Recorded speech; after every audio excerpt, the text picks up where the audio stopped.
Hola gente, una vez más, Joe Martínez por acá para servirte, para ayudar a conocer la irrefutable y veraz palabra de Dios, no un libro religioso ni anticuado, sino todo lo contrario, un libro que es el libro más vendido del mundo y no solamente eso, un libro que tiene ciencia, arqueología, biología, psicología, sexualidad, entre muchos más. Y la gente, cuando tú le preguntas qué es la Biblia, dice un libro religioso, anticuado, fuera de moda, pero es necedad de algunos, ignorancia de otros y simplemente desconocimiento de otro lote, por así decirlo.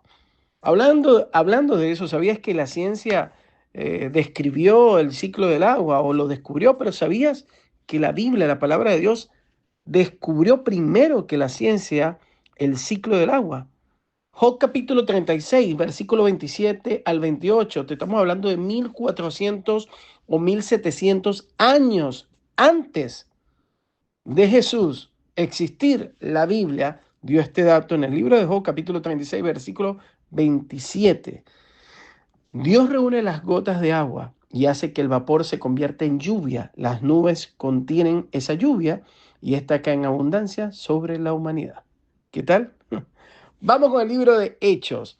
Hechos capítulo 4, versículo del 3 al 4 dice lo siguiente. Y les echaron mano y los pusieron en la cárcel hasta el día siguiente porque era ya tarde. Pero muchos de los que habían oído la palabra creyeron y el número de varones era como de 5,000. La predicación de Pedro convirtió a 5,000 varones. No está contando a mujeres y niños. ¿Te imaginas entonces cuántos fueron? Dice el versículo del 5 hasta el 7, dice lo siguiente, aconteció el día siguiente que se reunieron en Jerusalén los gobernantes, los ancianos y los escribas, y el sumo sacerdote Anás y Caifás, y Juan, Alejandro, y todos los que eran de la familia de los sumos sacerdotes. Y poniéndole en medio le preguntaron, ¿con qué potestad o en qué nombre habéis hecho vosotros esto? Pedro y Juan son traídos al Sanedrín y la gente quiere ser usada por Dios. Pedro y Juan fueron usados por Dios, pero después de haber hecho ese milagro en la hermosa que vimos el capítulo pasado, donde un cojo empezó a saltar, bueno, ahora por hacer la obra de Dios y hacer un milagro o ser de instrumento para este milagro, Pedro y Juan ahora tienen problemas. ¿Y a usted le ha pasado? ¿Ha querido ser usado por Dios? Y no sabe que cuando somos usados por Dios muchas veces vamos a tener después problemas. Mejor sigo, ¿verdad? El versículo 8 al 12 dice, entonces Pedro, lleno del Espíritu Santo, les dijo, gobernantes del pueblo y ancianos de Israel, puesto que hoy se nos interroga acerca del beneficio hecho a un hombre enfermo, de qué manera éste haya sido sanado, sea notorio a todos vosotros y a todo el pueblo de Israel, que en el nombre de Jesucristo de Nazaret, a quien vosotros crucificaste y a quien Dios resucitó de los muertos, por él este hombre está en vuestra presencia sano. Este Jesús es la piedra reprobada por vosotros los edificadores, la cual ha venido a ser cabeza del ángulo, y en ningún otro hay salvación, porque no hay otro nombre bajo el cielo dado a los hombres en que podamos ser salvos. Ahora el Pedro el imprudente, el que se iba de bruces, ahora está lleno del Espíritu Santo y sabe no solamente hablar, sino que habla de una manera extraordinaria.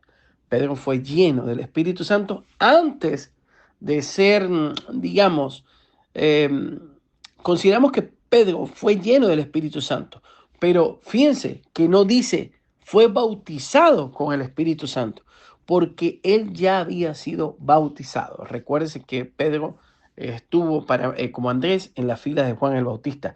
Esto es algo que debemos de buscar. ¿Qué debemos de buscar? La llenura del Espíritu Santo. Y mira lo que dice, fue crucificado y resucitó y es la roca. Está diciendo algo repetitivo, resucitó. Vuelve el mensaje central de Pedro, es hablar de la resurrección, está vivo. Y dice el versículo 12, y en ningún otro hay salvación, porque no hay otro nombre bajo el cielo dado a los hombres en que podamos ser salvos. Pedro deja en claro quién es el Salvador.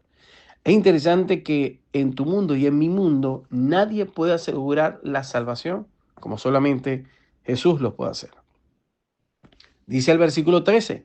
Entonces viendo el denuedo de Pedro y Juan y sabiendo que eran hombres sin letra y del vulgo, se maravillaban y les reconocían que habían estado con Jesús.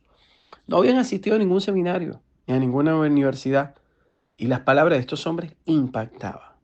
Dice el versículo 14 al 15, y viendo al hombre que había sido sanado, que estaba en pie con ellos, no podían decir nada en contra. Entonces les ordenaron que saliesen del concilio y que conferenciaban entre sí. Vieron al hombre sano, pero no podían creer. Es algo impresionante. Dice el versículo 16, diciendo, ¿qué haremos con estos hombres? Porque de cierto, señal manifiesta ha sido hecha por ellos notoria a todos los que moran en Jerusalén y no lo hemos podido negar, iguales que los que de ahora no creen en los milagros. Es lo mismo, porque es que creer en milagros no es una cuestión de inteligencia, ni tampoco es una cuestión de conocimiento. Como decíamos en los capítulos pasados, es una actitud del corazón, una condición del corazón. El creer no es un asunto de la mente, sino del corazón. Dice el versículo 17 al 18. Sin embargo, para que no se divulgue más entre el pueblo, dice, amenacémosle para que no hablen de aquí en adelante a hombre alguno en este nombre. Y llamándolos, les imitaron que en ninguna manera hablasen ni enseñasen en el nombre de Jesús. Pero mire la respuesta de Pedro y terminamos con estos versículos del 19 al 24. Mas Pedro y Juan respondieron diciéndole, juzgad si es esto justo delante de Dios, obedecer a vosotros antes que a Dios. Porque no podemos dejar de decir lo que hemos visto y oído. Ellos entonces les amenazaron y les soltaron, no hallando ningún modo de castigarle por causa del pueblo, porque todos glorificaban a Dios por lo que se había hecho, ya que el hombre en quien se había hecho este milagro de sanidad tenía más de 40 años así, y ahora era sano.